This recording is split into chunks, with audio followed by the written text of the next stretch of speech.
No, my name is Fabiola Lara, and I'm co-founder and creative director of Tlalipani. It's a lifestyle brand that partners with skilled artisans, largely women artisans, also curates learning experiences, and we give back to the communities behind each craft. One of the things I'm really interested in early childhood education and childhood experiences. So you said learning experiences. Tell me a little bit about that.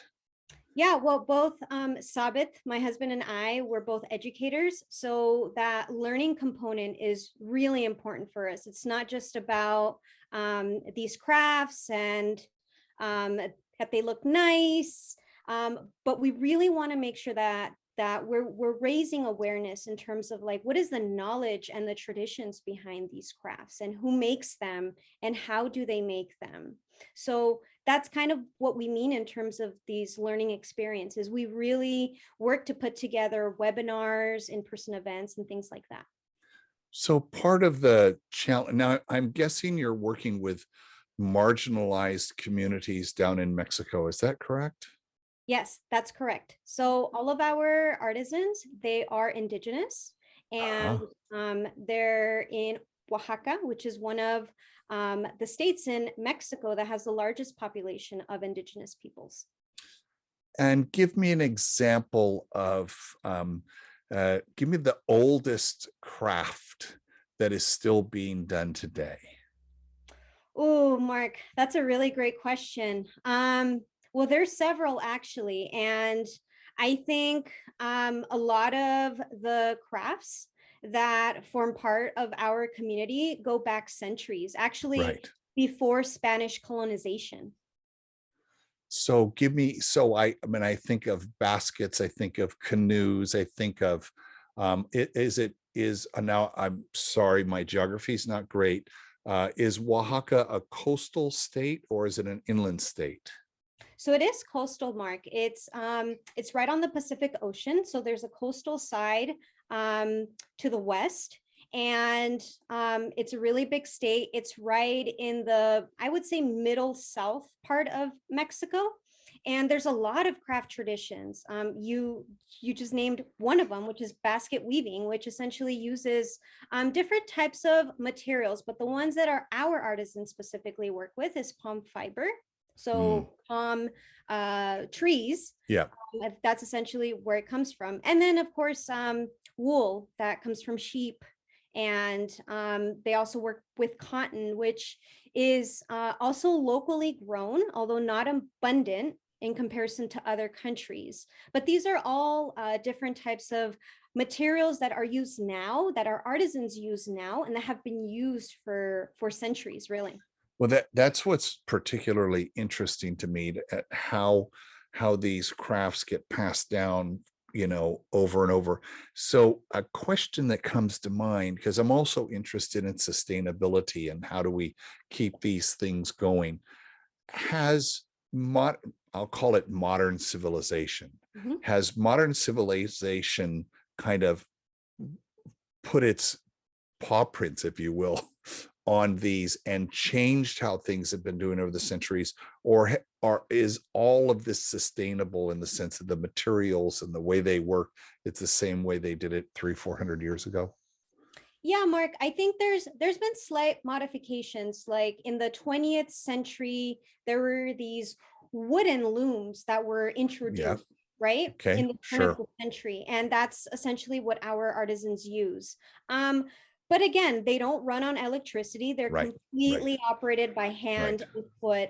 So I guess in that sense, it is a more modern tool, but it is sustainable in the sense that you just need a hand and a foot to be able to operate it. Or for the baskets, for example, it's all completely done by hand. So it's so really, much work. Yeah, so much work. Yeah. And that's just in terms of making the product, but the collecting of the items in your environment to be able to make it is another process on its own. So you said something that threw me. You said, well, you do webinars and teaching. I've got to guess that maybe doing Zoom webinars is not the easiest thing for these artisans to have available to them, or am I wrong? Yeah, no, you're absolutely right, Mike. And actually, well, we just started our small business a few months ago, actually, almost a year ago. And we haven't had any of our artisans in our webinars yet. We would like to invite them once they're comfortable with travel and once we have the financial resources to bring them, to actually have them for an in-person event. But we did a webinar where we brought on a local researcher. She is a PhD student. She is a Oaxacan native, born and raised, has done an enormous amount of research around migration and artisans, and also a photographer who's internationally recognized, also a Oaxacan native. Has been done work through New York Times, LA Times, Washington Post, and they kind of shared in terms of like their experiences. And of course, they had access to Zoom, so they were able to provide a really rich discussion in terms of what it's like working in Oaxaca and understanding from their lens the sorts of issues that women are facing. So as I'm thinking of a village and we have these artisans, and typically they would sell their goods in a farmer's market as far as they could travel. It might be 10, it might be 20 miles that where they can travel. Yet now the modern world comes in and says, oh, these things are beautiful. We'd like to take those, which starts this entrepreneurial spirit with the women starting to think about the art and business. Mhm. So how have you helped them figure that part out? Because that's can be challenging.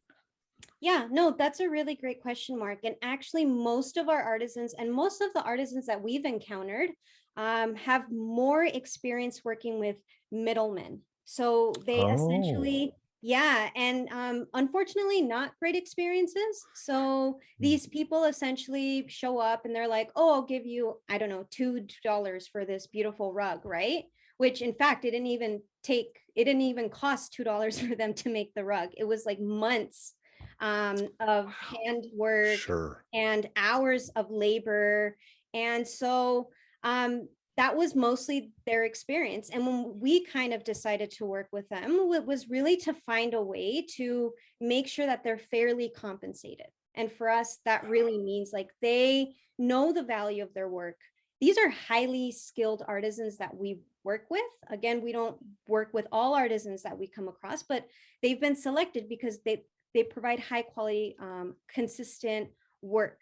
And so we are trusting that they know the value of their work and we honor in terms of the price. So that's kind of where we are, Mark.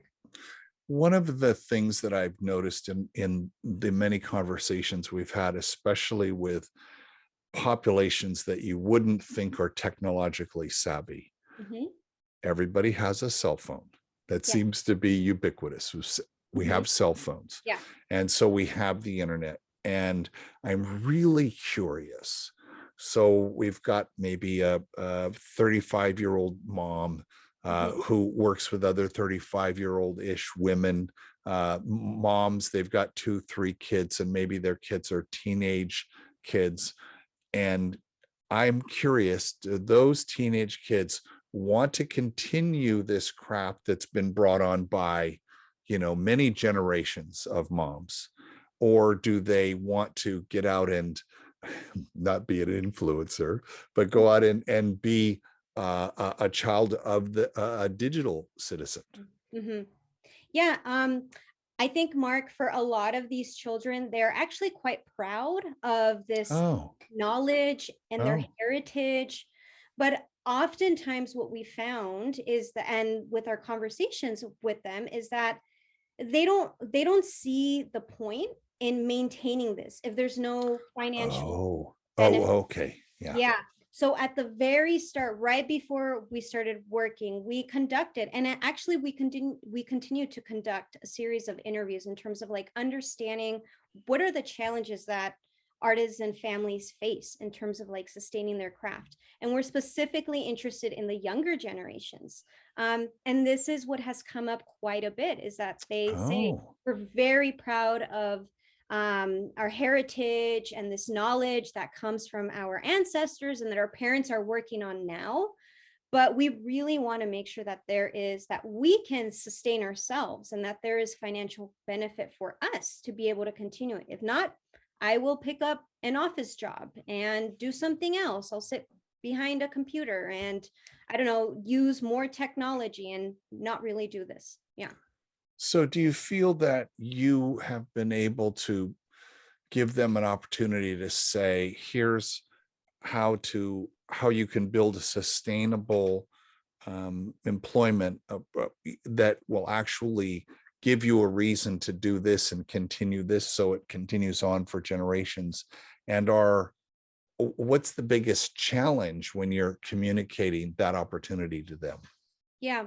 Well, I think we're working on that, Mark. We are Mm, working on perfecting or constantly improving our sustainable model. But that's definitely what we're trying to do. We're trying to offer them a fair price that they quote, that they feel comfortable with, and we're trying to create a demand for these products.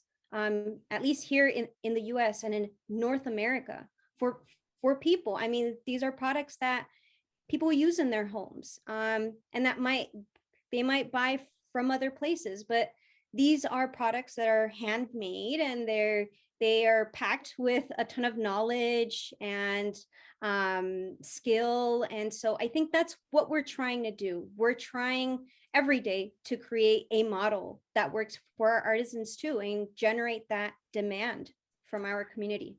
so I know the two of you come at this as academics, and you mentioned that you worked with this researcher. Is there a side project that's happening here where all of this is being studied so that we can learn from this and share that knowledge? Yeah, Mark, actually, we're really into writing blog posts. We share a lot of this work through the webinars and hope to have in-person events soon. But yeah, we're both educators, we're academics, we're also researchers. Right. So we're really excited to find the researcher who is based in Oaxaca, who is a PhD student, and she is she's really digging deep into these issues, and we're both collaborating in terms of like understanding what are the kinds of supports that really hold back our artisans from doing what they do.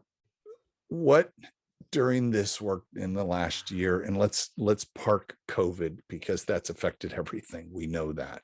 Yeah. What has been the biggest surprise? The thing that you just, wow, we didn't expect that to happen. Oh wow, there's so many. But I think, Mark, the biggest surprise for us has been the enormous support Mm, that we've seen.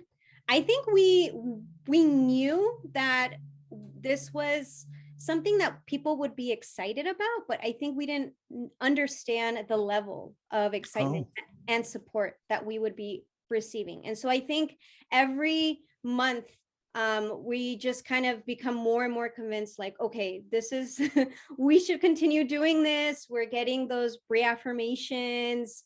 I mean, just in terms of like people making purchases, but also just sending a note and being like, hey, I really appreciate all this content that you're providing. I didn't know a lot of these things. Or people that are like, hey, I want to help the artisan community. What is the best way to do that? What can I do sitting at home? How can I support that? So I think that has been really surprising for us, for sure. it doesn't surprise me, only in that because when you lead with your mission, it's not about the commerce, it's about the mission. And that's what excited me about having you on the show, because it's you that's what's driving you. And I think the businesses now and the organizations and the collective efforts that are mission driven are ones that are interesting to other people, and they have a gravitational pull, right, where they Yeah. pull us in. And I can see lots of people being pulled into this because it's interesting to support the arts. It's interesting to support the women-led businesses. It's knowing that there's education and training, and the footprints are being left. Fabiola, thank you so much for being a part of this conversation. This is fabulous what you're doing. Thank you.